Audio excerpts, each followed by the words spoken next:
Setiap scroll telefon 3 jam, itu masa yang tidak akan kembali. Dan otak kau tahu benda ini, tapi dia sengaja sembunyikan kebenaran itu daripada kau. Otak kau direka untuk cari mudah, cari selesa, cari cepat. Sebab itu kau pilih hiburan berbanding kerja keras. Sebab itu kau pilih scroll berbanding baca. Sebab itu kau tunda setiap keputusan penting dalam hidup kau.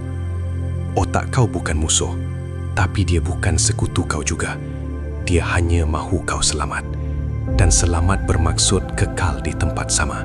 Kekal average, kekal selesa. Dan selesa ini sedang bunuh potensi kau tanpa kau sedar. Ini bukan salah dunia. Ini bukan salah algoritma. Ini salah kau.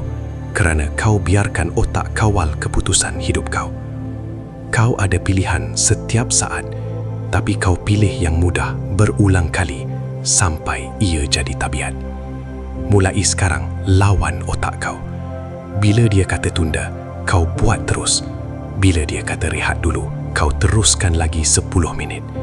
Bila dia kata selesa sudah cukup, kau tambah lagi 1 langkah. Buat benda yang otak kau takut. Bangun awal bila badan minta tidur. Bergerak bila fikiran minta berhenti. Fokus dan disiplin membezakan kau dari average.